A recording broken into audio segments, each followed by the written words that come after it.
कपड़े धोने वाली बहू। शादी के पहले से ही विभा को कपड़े धोने का बड़ा शौक था। कभी नल के नीचे तो कभी तालाब के पास। अरे मेरी नीली वाली लुंगी नहीं दिख रही है। विभा की अम्मा, कहाँ रखी है लुंगी? अरे वो तो विभा ने परसों ही धोकर रखी थी आपकी अलमारी में, देखो वहीं होगी। वो ना मैंने आज धो दी, मुझे लगा कि गंदी हो गई होगी। अरे कैसे गंदी हो गई थी? उसे तो मैंने पहना भी नहीं। हे भगवान, इस लड़की के कपड़े धोने की आदत से परेशान हो गया हूँ मैं।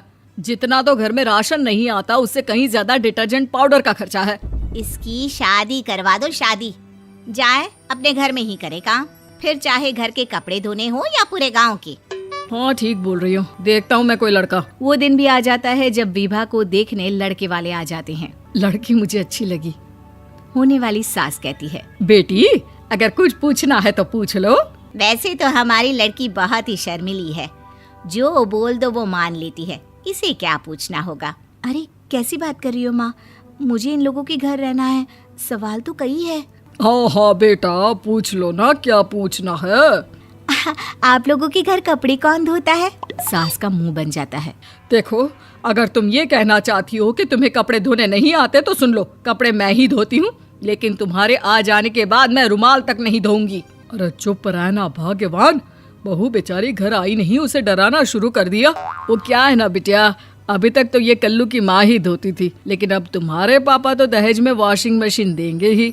तभी विभा की माँ बोल पड़ती है, सवाल भी पूछा तो क्या। वैसे भाई साहब, मशीन की तो फिर भी कपड़े धोने की कैपेसिटी होती है। मतलब जो बिटिया दे रहे हैं ना विभा, इसे कपड़े धोने का बहुत शौक है। ये आप लोगों के क्या, आस पड़ोस गांव मोहल्ले सबके कपड़े धो दे और उफ तक ना करे। बाहर देखा नहीं आपने कितने कपड़े सूख रहे हैं?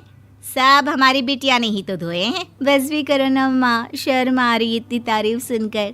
और तो और एक दाग निकाल कर दिखाओ तो मान जाओ। हाँ अच्छा, माफ करना बेटा, मैंने गलत समझा। हमें तो रिश्ता बहुत पसंद है। और ऐसे जुड़ जाता है रिश्ता कपड़े धोने का शौक रखने वाली विभा का। उसकी शादी हो जाती है कोयला फैक्ट्री में काम करने वाले कल्लू के साथ। शादी के बाद अचानक विभा चिल्लाती हुई सास के पास आती है। सासू माँ, अरे सासू माँ कहाँ है आप? ये तो धोखा है, धोखा दिया आप लोगों ने मुझे। इसे ससुर के चक्कर के बारे में पता चल गया। अरे तो उसमें तुझे क्यों धोखा मिला है? अरे नल में पानी नहीं आता, कपड़े कैसे कब धुलेंगे?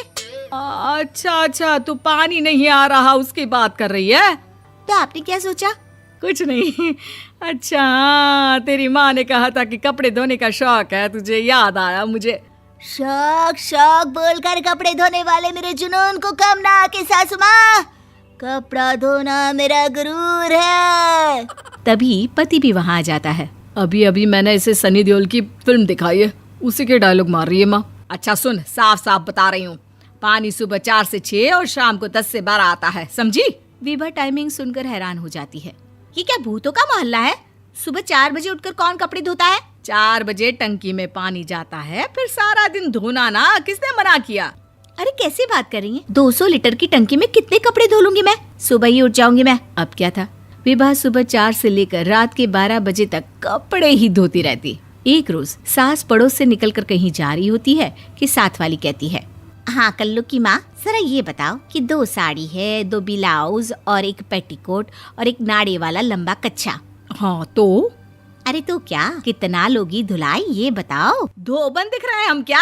हमारे पति सरकारी नौकरी से अभी रिटायर हुए हैं और बेटा सुपरवाइजर है कोयला फैक्ट्री में। धोबन समझ रखा है हमें? हाय रे कल्लू की अम्मा, माफ कर दो, वो तो मोहल्ले में यही सब बता रहे थे कि तुमने बहू को कपड़ा धुलवाने के काम में लगा दिया है। सास को पड़ोसन की बात सुनकर गुस्सा आ जाता है। वो घर पहुंचती है जहां घर के बाहर ही इतने सारे कपड़े सूख रहे होते हैं जितने कि किसी धोबन के घर पर। अरे ओ कल्लू की दुल्हन, बाहर निकल। माँ जी यहीं आ जाओ, बाथरूम में चादर धो रहे हैं हम। अरे अभी हम धोते हैं, तुमको बाहर निकलो। ये आस पड़ोस वाले बोल रहे हैं कि हम बहू से कपड़े धुलवा कर उसे कपड़ा धोने वाली बना दिए हैं। अरे छोड़ो ना माँ जी, किन लोगों की बातों में आती हो? आस पास के लोगों का तो काम ही होता है कि वो किसी तरह सास बहू को लड़ा दे। बहू सारे घर के कपड़े धोती है, ये क्या कम है? बोलिए। सास को भी लग जाता है कि वो बहू का ये सनकीपन नहीं छुड़वा सकती, इससे अच्छा है कि खुद ही चुप हो जाए।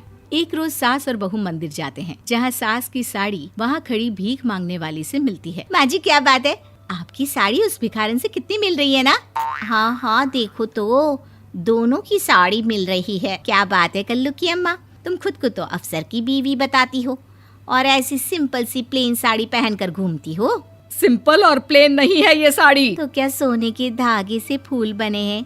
कुछ भी सासू माँ, कुछ भी। हाँ, बने थे इस साड़ी में सोने के धागे से फूल। मेरे पति लेकर आए थे मद्रास से स्पेशली मेरे लिए 10,000 की। ताहे भाई साहब इस भिखारन के लिए भी सेम टू सेम साड़ी लेकर आए होंगे 10,000 की। सास उस वक्त तो कुछ नहीं कहती, लेकिन बहू के साथ घर आती है और अलमारी से एल्बम निकाल कर लाती है। ये साड़ी देख रही है, ये वही साड़ी है जिसे मैंने अभी पहना था। इस साड़ी में ये जो चमकदार फूल दिख रहे हैं ना, ये सोने के धागों से काढ़े गए हैं। लेकिन तू लोकल वॉशिंग मशीन ब्रश से घिस घिस कर सारे फूलों को निकाल कर साड़ी प्लेन कर दी। मुझे माफ कर दीजिए सासू माँ। और तो और, जब मैंने तुझे तेरी गलती के लिए कुछ नहीं कहा, लेकिन तूने तो सबके सामने मेरा मजाक ही बना दिया। क्यों? बहू को समझ में आ जाता है कि अब से उसका कपड़े धोना बंद।